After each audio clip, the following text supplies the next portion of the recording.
Hello there guys! For this vlog, yun namang mga ready to sell na grafted ang puntahan natin dahil may mga nagpapasend ng pictures ng available na grafted bougainvillea daw. Sabi ko, hintayin na lang po at magbablog ako, baka po doon may mapili kayo. Kaya ayan, yun na lang pong ready to sell muna ang ating unahin na i-flex o i-video. Katulad po nitong etong mataas na grafted na to sa aking tabi.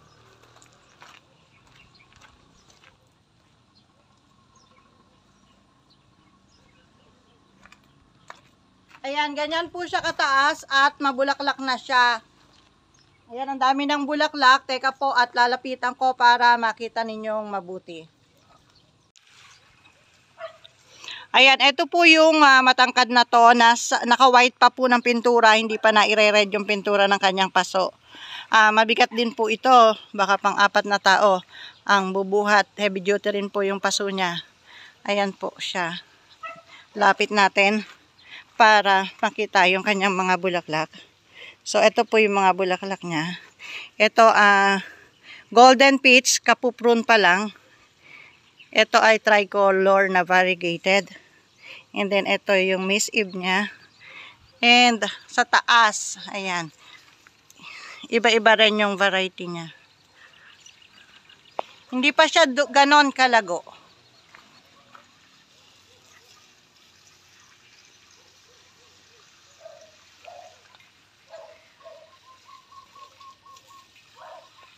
And then, ayan, sobrang taas. Kung 5, 6, 7, 8, mga 8 feet siguro to. 8 to 9 feet. Kasi ano ko 7 feet. Ay, hindi, 5 feet. 5, 6, 7. Ayun, mga ganun kataas. 8 feet. Ayan, sa nag-inquire po tungkol sa grafted bougainvillea, especially daw yung mga matataas. So, eto po, yung isa ko pong maire-recommend sa'yo. Ayan. Kapag po sa presyo, message nyo na lang po ako sa aming Facebook account na Bougainvillea Flower Garden. Yan, punta pa po tayo sa iba natin na grafted. Ito po, ayan, meron pa po tayo ditong isang grafted na, ano naman po yung nakagraft dito? Golden Angus. Ayan, tsaka Golden Picture. Pareho silang violet, pero magkaiba yung variegation ng kanilang mga dahon. Ang ganda po niya, dark violet yung bracts niya. Na masipag mamulaklak, tapos madilaw yung kanyang mga dahon. Ayan. Kapag interesado po kayo, screenshot nyo lang po siya. Screenshot nyo lang and then send nyo po sa akin para mapresyohan po natin. Then next po ay ito. Ayan. Kaso lang hindi pa sila po hindi pa sila fully bloom, pero malago na po yung mga sanga nila. Yan, iba-ibang variegation, iba-ibang design, pattern ng variegation, yung mga nakagraft sa kanila. So, maganda sila pag lumaki, lumago, mamulaklak.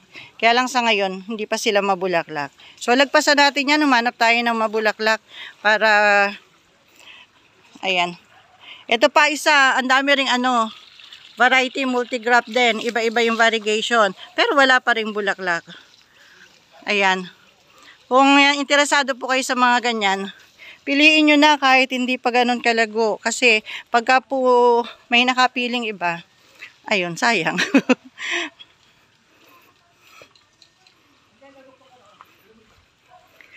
Ayan. Ito meron tayo isang medyo maliit dito. Ayan, hanggang ko lang, hanggang dibdib ko lang. Meron siyang Milo Batik. Tapos meron siyang Golden Summer White. Ayan. Ito, na siya, hard na siya. Meron siyang Bella sa ibaba. Tapos may coffee. Ayan. May presyo na po ako dito, 4,000. Yes po, 4,000 po ang presyo ko. Ay, 5,000 pala, sorry. 5,000 po yung presyo ko dyan. Yan. Yung pot po niya, cement pot din. Yan, malago na po yan. Ready to sell na talaga. Hard na po yung stem niya. Yan, malago na siya. So, dito sa gawi dito, hindi pa rin masyadong malago dito. Then, ito hindi ko pa natitrim. So, wag muna tayo dito.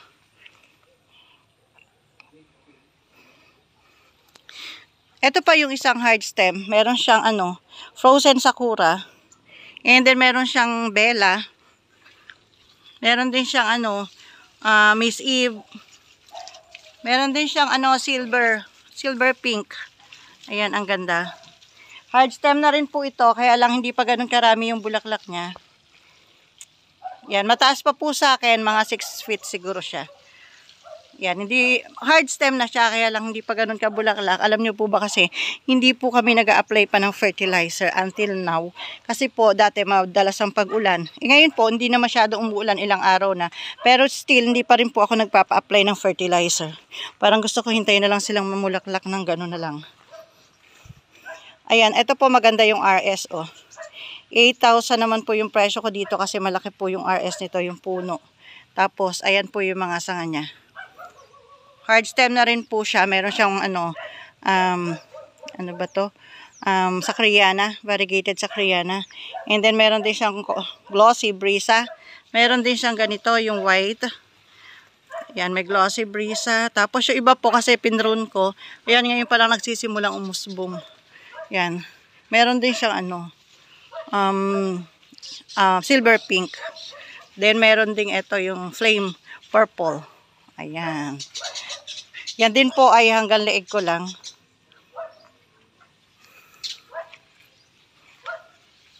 So, yung parang hilaw pa, hindi pa masyadong ganun kagandang palago. Ayun. So, ito naman po, isang mataas din. Ayan, super taas nito. Tapos, yung ibang variety niya, marami ng bulaklak sa taas. Ayan. Hindi ko matrim kasi ang dami niyang bulaklak. Pero ititrim ko rin po yan kasi sumusobra ng haba. Baka maging delikado para sa kanya. Meron siyang golden summer. Yan, meron siyang magic love. Meron siyang SSB purple. At kung ano-ano pang variety, yung iba hindi ko na alam. Mga variegated po karamihan. Ayan, ito ko sa kabilang side niya. Ito yung itsura niya sa kabilang side. Ayan. Tinrim ko po kasi tapos natira yung mahahaba na yun na may bulaklak. Ang tagal ng may bulaklak ayaw pang maglubay kaya hindi ko maitrim. Hindi tuloy makahabol tong isang sanga na to. Kapag po natrim yung mahahabang sanga niya, makakahabol itong isang tinrim ko na to. Kaso lang hindi ko maputol. Pero kailangan siguro sa weekend. Puputulan ko na yung mabulaklak na yan. Para yung ibang sanga niya na itinrim ko ay makarecover na. And then meron din po tayo dito may king opal, may flame red, ayan ganyan. Kaya lang hindi sila malago ngayon. Hindi sila malago ngayon na mabulaklak, puro pa lang sila dahon. Yan, so hindi pa ganun kagandang ibenta pagka ganyan. So dito po tayo sa ugat. Ayan, ugat din po yan. Maganda lang ang pagkaka-artistic na design. So, meron siyang Sakura Belacan, di pa nadidilig, malanta pa. Meron din siyang SSB white. And, hindi ko alam to kung inaro, kasi hindi pa namumulaklak to eh. Pero to, ayan ay bulaklak ni SSB white. Ayan. Si Sakura Belacan, marami na rin bulaklak. Meron din siyang pink patch. Ayan, di pa siya nadidilig.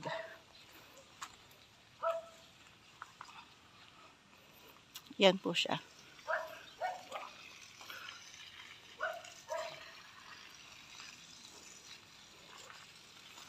And then meron tayo dito na tig 4,000 naman po ito.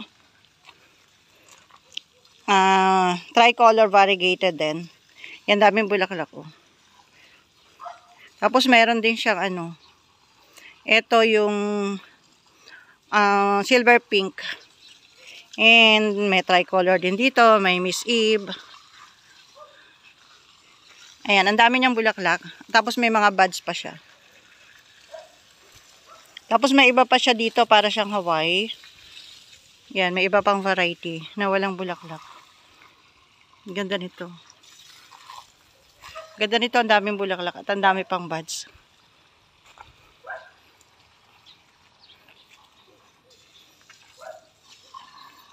Ayan, ito po hard stem na rin po talaga to. Pwede na tong ibenta talaga. Ready to sell na talaga hard stem.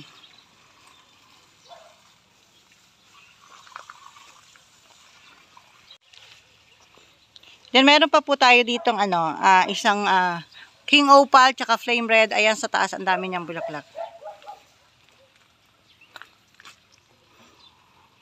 Ayan, meron siya mga paisa-isang bulaklak dito sa ibaba.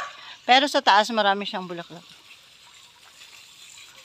Ayan, hindi lang kitang mabuti. Pero mataas po ito.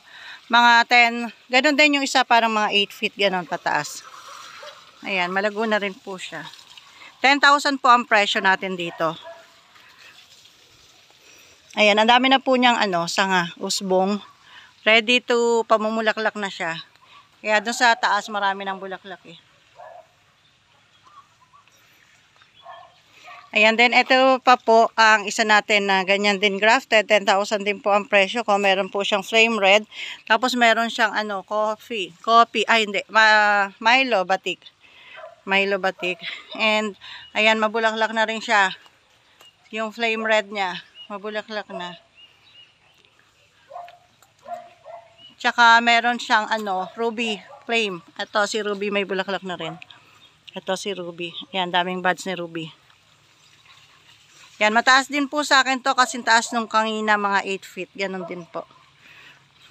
Yan yung mga matataas ko po dito. Then, ito pa po ang isa ko pong mataas dito. Ayan. Ito naman po yung bulaklak niya. Hindi nga rin siya natitrim pa. Ayan. May white. Then, ayan. May white na variegated. And may mini formosa.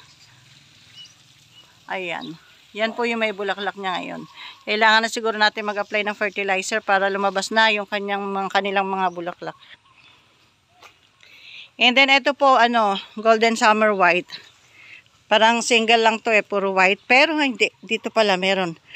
May flame red yata to or king opal na bulaklak na dati to eh. Ayan. Daming bulaklak. Ayan. Hanggang ko lang din po ito, hanggang mukha ko. Then dito po, pumunta tayo dito. Meron tayo ditong tricolor green leaf. Yan, 1,000 lang po ang presyo ko dati nito. Ay ngayon Super Laguna. Yan, 1,000 lang. Tricolor green leaf. Yan, naka-red pot din po siya. Tricolor green leaf, daming bulaklak. Then ito pa yung katabi niya. Ayan. 8,000 naman po yung presyo ko na to. Dito. Yan, para may tricolor din dito. Tapos may iba pa siyang variety. Mayroon siyang white dito. Ano ba to? Tanglong or silver white. And then meron pa siya dyan parang golden summer. Tapos sa taas, ang dami niya. May Milo batik. Tapos merong Hawaii purple. Golden summer purple. Miss Eve. Ayan, madaming bulaklak sa taas. Yan, kita nyo sa malayo. Yan, kahit hindi nag-apply ng fertilizer yan ha. Walang fertilizer pa. Wala pang fertilizer yan. Ganda, ang daming bulaklak. Mataas pa rin po sa akin, mga 7 to 8 feet din po. Ayan, so naghahanap po ng matataas. Ito po, yung mga karamihan na i-vlog natin ngayon, karamihan matataas. Ayan po, that's all for today's vlog. Yung iba po ay hindi pa ready to sell at kailangan pang ma-trim. Kapag ready to sell na sila at saka natin sila i-flex. Yan, katulad nito, kailangan pa nilang matrim kasi ang haba-haba ng mga sanga. Then katulad din ito, so marami pang marami pang araw ang hihintayin para sila ay maibenta. Kailangan muna natin alagaan sa trim para matibay po ang kanilang mga sanga. So that's all for today's vlog po. Thanks for watching. Ito po baka gusto nyo rin pala. Ito puro flame red po ito. Mother plant ko ng flame red to eh. Super lalaguna ng mga sanga niya. Ayan. Hindi ko rin na ititrim. Isang trim lang to at pwede nang ibenta. Kukuhanan ko muna ng pantanim. Yan, ang daming dapat itrim. Kailangan masundan ng tanim. Okay po, thanks for watching.